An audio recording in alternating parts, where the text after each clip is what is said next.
जिनेन्द्र वन्दितु सर्वसिद्धे ध्रुवममल मनोवमं गदिं पते वोच्छामि समय पाहुड मिणमो सुद केवली भणिदम।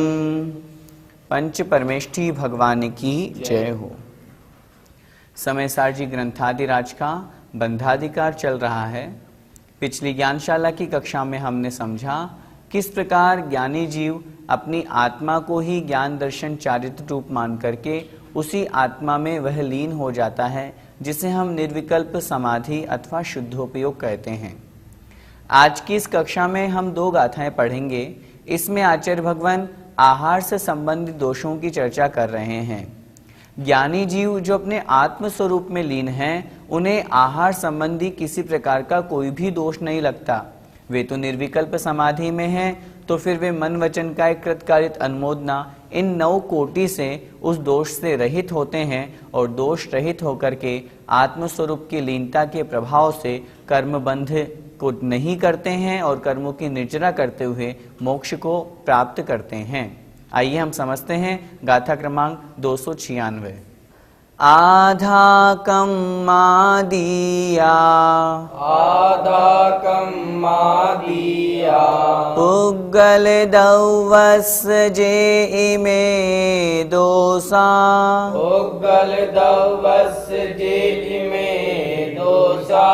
कहते कुवदिनाणी पर दव्य गुणा हुजे नित्यम। बोलिए आधा कम्मा दिया पुग्गल दौवस जे में दोषा कहते को वदिनाणी पर दव्य गुणा हुजे नित्यम।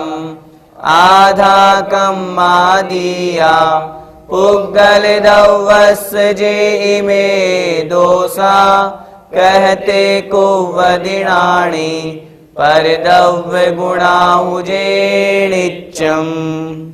गाथा का एक एक शब्द का अर्थ समझें। आधा कम्मा दिया, आधा कर्म आदि, ये हम जो चर्चा कर रहे हैं ये हम आहार संबंधी चर्चा कर रहे हैं। आहार जब मुनि महाराज लेते हैं तो अनेक प्रकार के दोष होते हैं। उन दोषों में से एक दोष होता है अधः कर्म का दोष। तो आचार्य भगवान यहाँ पर कह रहे हैं अधः कर्म आदिक जो दोष हैं पुग्गल दव्वस जे इमे दोषा। पुग्गल दव्वस अर्थात पुद्गल द्रव्य के, जे मतलब जो, इमे मतलब ये, दोषा अर्थात दोष हैं। ये जो अधः कर्म आदि दोष कहे गए हैं आहार से संबंधित, ये पुद्गल द्रव्य के दोष हैं। कहते कुवदिनाणी, कह अर्थात कैसे, किस प्रकार, ते मतलब उन दोषों को, कुवदी करता है, णाणी अर्थात ज्ञानी, णाणी अर्थात ज्ञानी। ज्ञानी जीव उन दोषों को कैसे कर सकता है? क्यों? परदव्य गुणा हुजे नित्यम, क्योंकि ये जो आहार आदिक अधः कर्म के जो दोष हैं, आहार आदि के जो अधः कर्म आदि दोष हैं, ये परदव्य गुणा, पर द्रव्य के गुण हैं। जे मतलब जो, नित्य मतलब नित्य, हमेशा। ये जो अधः कर्म आदि दोष हैं ये तो पर द्रव्य के गुण हैं। जब पर द्रव्य के गुण हैं तो ज्ञानी जीव इन्हें स्वयं कैसे कर सकता है? क्या मतलब? आचार्य भगवान इस गाथा में ये कहना चाह रहे हैं जो ज्ञानी अपनी निर्विकल्प समाधि में है, अपने शुद्ध आत्मा की अनुभूति कर रहा है, वह बहिरंग में जो उसने पूर्व में आहार आदि ग्रहण किए उन सब का उसे कोई विकल्प ही नहीं होता। मन से, वचन से, काय से कृत कारित अनुमोदना, नव कोटि से उनके वह सभी दोषों का त्याग है। उस समय उनके मन में आहार संबंधी कोई विकल्प नहीं होता और उन विकल्पों से रहित होने के कारण से उन मुनि महाराज को जो शुद्धोपयोग में लीन हैं उन्हें अधः कर्म आदि दोष नहीं लगते। वे तो अपने आत्म स्वभाव में लीन हैं, ज्ञान को प्राप्त, ज्ञायक स्वभाव को प्राप्त किए हुए हैं। इसलिए उन ज्ञानी जीव के लिए आचार्य भगवान कह रहे हैं, फिर से गाथा का अर्थ देखें एक बार। आधा कम्मा दिया अधः कर्म आदि जो दोष हैं, जो आहार से संबंधित हैं, ये पुद्गल द्रव्यस्य दोषा, ये जो दोष हैं ये पुद्गल द्रव्य के दोष हैं। कहते कुव्वदिणाणी, णाणी अर्थात ज्ञानी जीव, कह मतलब कैसे, ते मतलब उन दोषों को, कुव्वदी अर्थात करता है। ज्ञानी जीव उन दोषों को कैसे कर सकता है, जे मतलब जो, नित्य मतलब हमेशा, परद्रव्य गुणा, परद्रव्य के गुण कहे गए हैं। ये जो आहार आदि संबंधी दोष हैं ये तो पर द्रव्य के अर्थात पुद्गल द्रव्य के गुण हैं, इन्हें ज्ञानी जीव कैसे कर सकता है। ज्ञानी जीव तो अपने आत्मज्ञान गुण में समाहित है, वह तो उसमें डूबा हुआ है, वह पुद्गल द्रव्य के गुण को कैसे करेगा, अर्थात नहीं करता है। गाथा का भावार्थ देखें। आधा कर्मादिक जो पुद्गल द्रव्य के दोष हैं वे नित्य पर द्रव्य के गुण हैं। पर द्रव्य से तात्पर्य पुद्गल द्रव्य के गुण हैं, उन्हें ज्ञानी जीव कैसे कर सकता है, अर्थात नहीं कर सकता। भैया जी, अधः कर्म किसे कहते हैं? यह एक प्रकार का दोष है। अपने स्वयं के द्वारा बनाया हुआ, संपन्न किया हुआ जो आहार है, जिसे हमने स्वयं बनाया है, उस आहार को, उस भोजन को बनाने में जो दोष लगा, उस दोष का नाम है अधः कर्म दोष। आचार्यों ने शास्त्रों में जो आहार संबंधी दोष बताए हैं, उन दोषों में एक दोष होता है अधः कर्म का दोष। ज्ञानी जीव की यहाँ पर चर्चा चल रही है। ज्ञानी जीव स्वयं आहार नहीं बनाता। ज्ञानी जीव किसी ने आहार बनाया, उसको बनाने के लिए नहीं कहता कि तुम मेरे लिए आहार बनाओ। ज्ञानी जीव जिसने बनाया है उसकी अनुमोदना भी नहीं करता। ज्ञानी जीव न मन से, न वचन से, न काय से उस आहार का निर्माण करता है। इसलिए आचार्य महाराज यहाँ पर कह रहे हैं ज्ञानी जीव के अधः कर्म से संबंधित दोष नहीं होता। क्या मतलब, यह जो अधः कर्म का दोष है ये आहार संबंधी है। ज्ञानी जीव तो अपने आत्म स्वरूप में लीन है, उसे आहार से क्या लेना देना, इसलिए इस दोष का वह 9 कोटि से त्यागी होता है। भैया जी, ये दोष पुद्गल द्रव्य के क्यों कहे गए हैं? हम चर्चा कर रहे हैं आहार की, भोजन की। भोजन क्या है? पुद्गल द्रव्य है। भोजन कोई जीव द्रव्य तो है नहीं है, भोजन कोई धर्मादि द्रव्य तो है नहीं, भोजन तो पुद्गल द्रव्य है। भोजन को पकने पकाने से संबंधित दोष हैं, इसलिए यहाँ पर इन दोषों को पुद्गल द्रव्य के दोष कहा है। कहने का तात्पर्य है ये जो दोष हैं ये पुद्गल से संबंधित है। भोजन पुद्गल है, भोजन को पकाया, भोजन को हमने पकने के लिए चढ़ाया, उसमें जो भी दोष लगा, जो भी पाप लगा, वो पुद्गल द्रव्य से संबंधित है। इसलिए हमने यहाँ पर लिखा, इसलिए आचार्य भगवान ने कहा ये जो अधः कर्म आदि दोष हैं ये पुद्गल द्रव्य के हैं। भैया जी, इन्हें परद्रव्य के गुण क्यों कहा है? परद्रव्य अर्थात जो स्वद्रव्य नहीं है। मुनि महाराज अपने स्वद्रव्य में, अपने आत्म स्वरूप में लीन हैं। आत्म स्वरूपता के अलावा जितने भी द्रव्य हैं वे सब परद्रव्य हैं। उन परद्रव्यों का गुण है, क्योंकि आहार, भोजन ये सब पुद्गल द्रव्य के अंतर्गत आता है, इसलिए मुनि महाराज की अपेक्षा से ये परद्रव्य के गुण कहे गए हैं।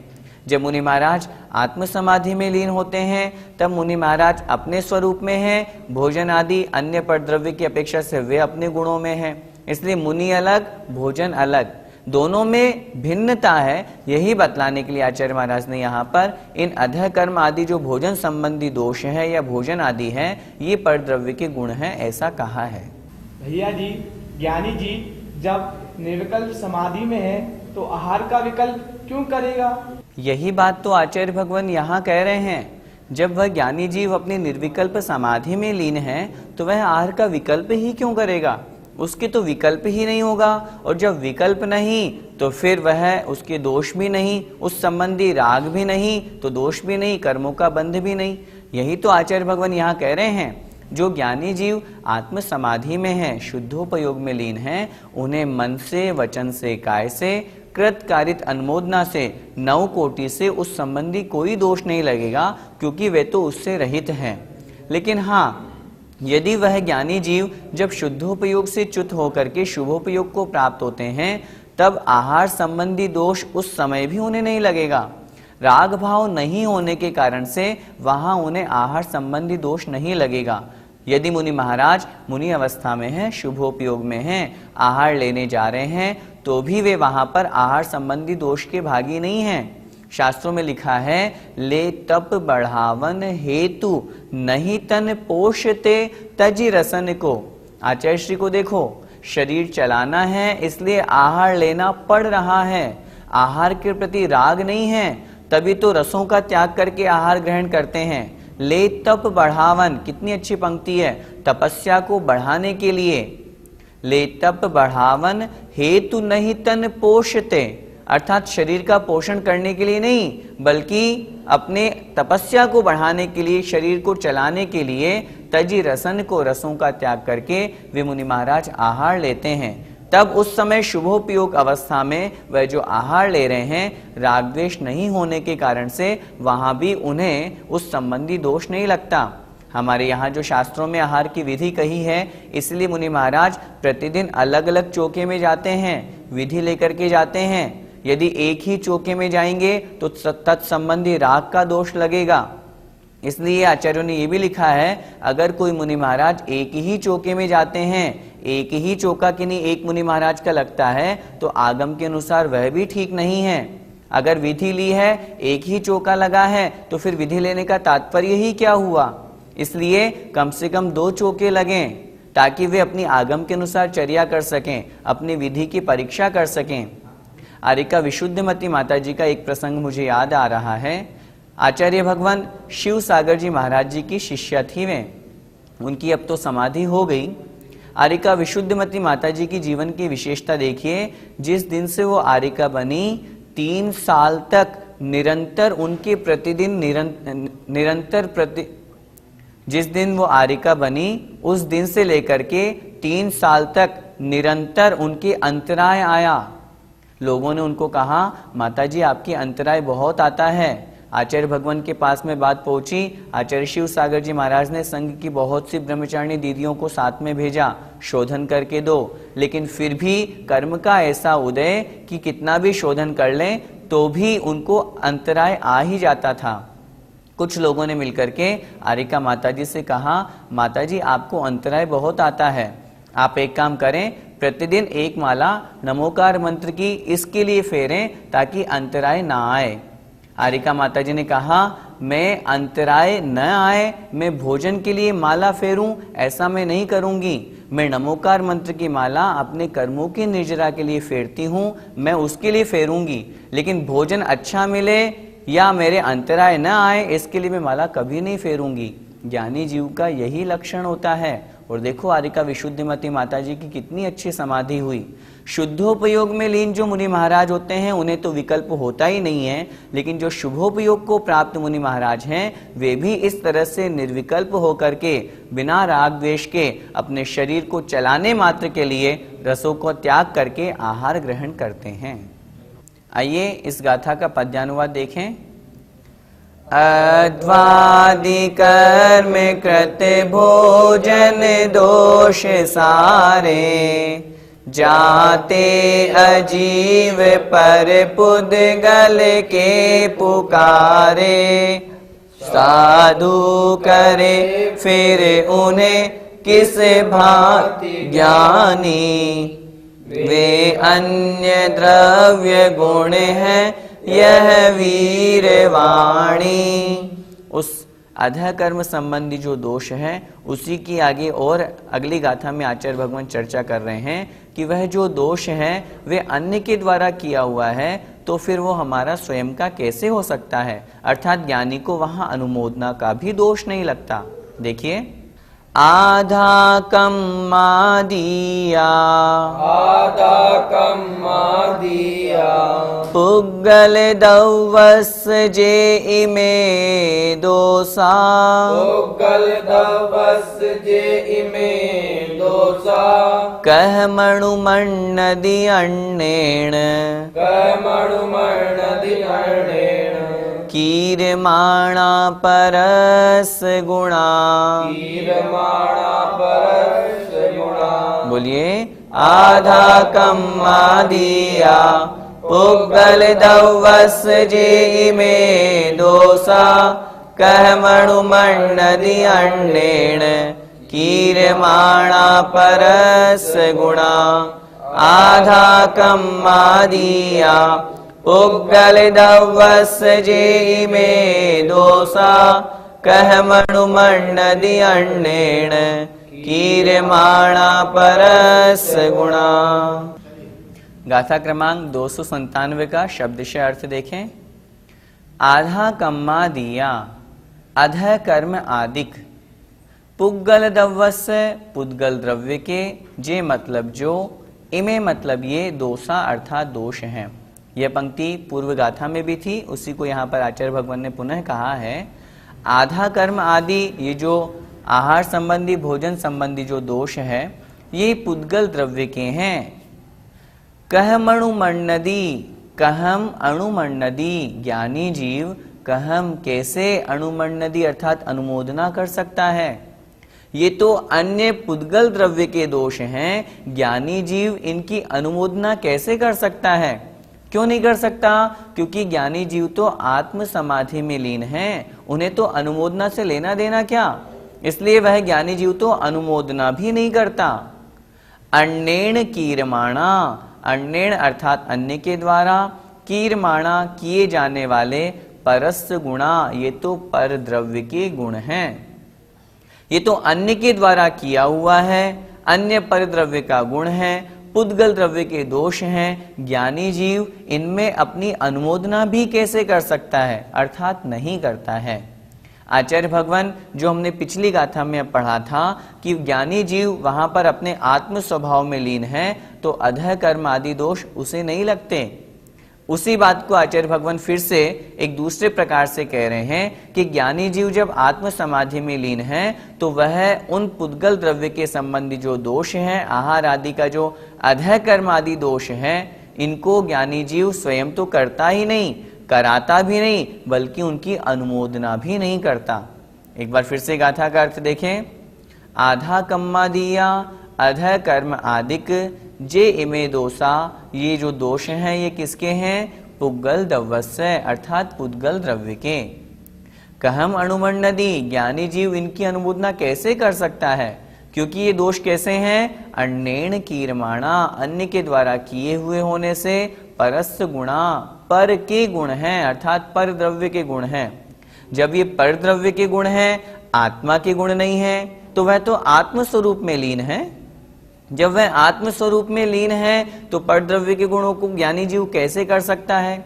दूसरी बात, ये तो पुद्गल द्रव्य के दोष कहे गए हैं, तो पुद्गल द्रव्य के दोष हैं तो ज्ञानी के तो है नहीं, आत्म स्वरूप के तो है नहीं, तो ज्ञानी इन्हें कैसे कर सकता है? और तीसरी महत्वपूर्ण बात, अन्नेण कीर्यमाणा, अन्य के द्वारा किया हुआ है, क्योंकि पुद्गल पर द्रव्य है, भोजन पर द्रव्य है, अन्य पर द्रव्य होने के कारण से ज्ञानी जीव स्वयं तो भोजन बना नहीं रहा, वो तो अन्य कोई तीसरा व्यक्ति, दूसरा व्यक्ति बना रहा है। इस कारण से अन्य के द्वारा किए हुए होने से ज्ञानी जीव के अनुमोदना का भी दोष नहीं है। ज्ञानी तो उस अधः कर्म आदि से संबंधित, भोजन से संबंधित जो अधः कर्म का दोष है, उसकी अनुमोदना भी नहीं करता। गाथा का भावार्थ देखें। आधा कर्मादिक जो पुद्गल द्रव्य के दोष हैं, वे अन्य के द्वारा किए जाने वाले गुण हैं, उनकी ज्ञानी जीव अनुमोदना कैसे कर सकता है, अर्थात नहीं करता है। भैया जी, मुनि महाराज कितने प्रकार के दोषों को टालकर आहार लेते हैं? पंडित दौलत राम जी ने छेड़ाला में एक पंक्ति लिखी है, 46 दोष बिना सुकुल, श्रावक तने घर अशन को। मुनि महाराज जब चर्या के लिए निकलते हैं, आहार चर्या के लिए, तब सुकुल श्रावक अर्थात जो अच्छे कुल वाला है, उच्च गोत्री है, ऐसे उच्च कुल में उत्पन्न हुए श्रावक के घर में अशन को अर्थात भोजन ग्रहण करने के लिए जाते हैं। तब 46 दोष, जो 46 प्रकार के दोष बताए गए हैं, उनको टाल करके मुनि महाराज आहार लेते हैं। मुख्य रूप से मोटे रूप में उद्गम, अपसूना आदि 46 प्रकार के दोष कहे गए हैं। उनमें एक अधः कर्म भी दोष है। अधः कर्म से संबंधित दोष, उसमें मुनि महाराज जो भोजन ग्रहण करते हैं वो स्वयं नहीं बनाते, किसी को बनाने के लिए नहीं कहते और उसकी अनुमोदना भी नहीं करते, इसलिए मुनि महाराज के उस आहार से संबंधी कोई दोष नहीं लगता। इस प्रकार मुनि महाराज बिल्कुल अपनी शुद्ध चर्या के अनुसार 46 दोषों से दूर होकर के फिर आहार ग्रहण करते हैं। भैया जी, अनुमोदना किसे कहते हैं? अनुमोदना से तात्पर्य है मन से सम्मति होना। मन से प्रशंसा करना। अर्थात आचार्य भगवान यहाँ अणुमण्डदी शब्द देकर के ये कह रहे हैं, जो ज्ञानी जीव है, अगर हम ज्ञानी जीव की बात करें, यहाँ दो अपेक्षा से हमें समझना है। एक तो वह ज्ञानी जीव जो निर्विकल्प समाधि में स्थित है, उन्हें तो न कृत न कारित न अनुमोदना, न मन न वचन न काय, किसी भी अपेक्षा से कोई दोष नहीं है, क्योंकि वे तो आत्म स्वरूप में लीन है। अब जो आत्म स्वरूप में लीन नहीं है, जो मुनि महाराज आहार ग्रहण करने जा रहे हैं, वे ज्ञानी तो है नहीं, मतलब शुद्धोपयोग से हीन होने की अपेक्षा से आचार्य भगवान ने उनको वहां पर ज्ञानी नहीं माना। उस अपेक्षा से वे ज्ञानी तो है नहीं, अर्थात शुभोपयोग में लीन है, शुभोपयोग से युक्त होकर के आहार ग्रहण कर रहे हैं, लेकिन वहां पर भी आहार से संबंधित उन्हें कभी किसी प्रकार की अनुमोदना भी नहीं होती।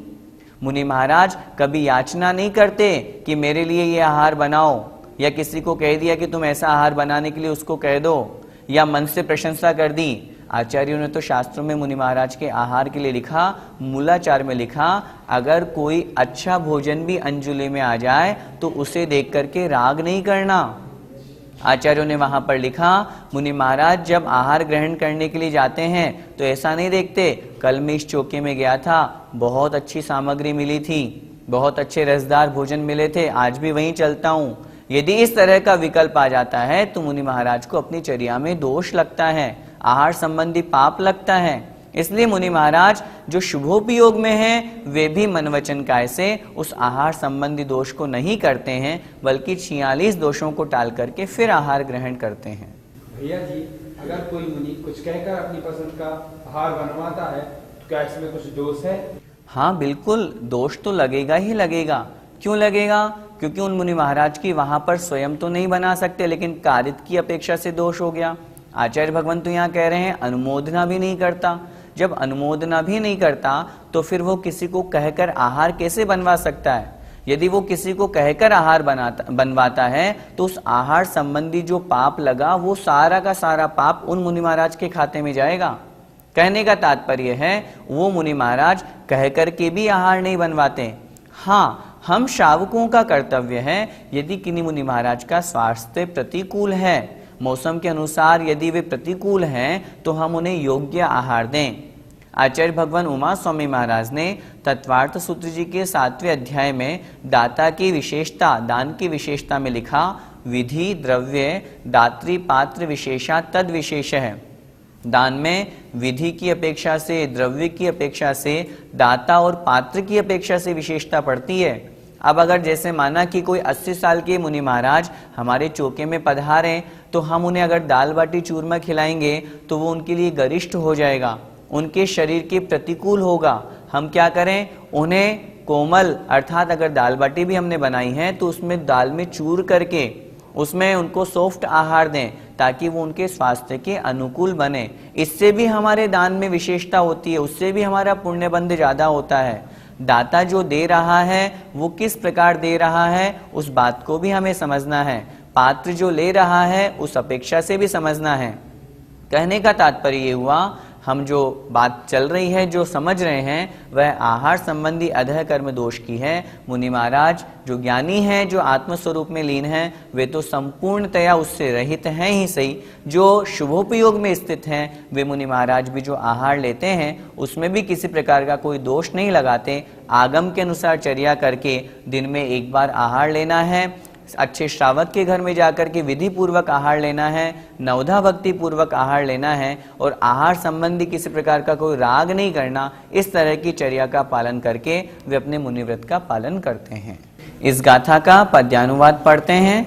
अध्वादि कर्म कृत भोजन दोष सारे, जाते अजीव जड़ पुद्गल के पुकारे, है अन्य से रचित ये गुण देख लेता, ज्ञानी उन्हें अनुमति किस भांति देता।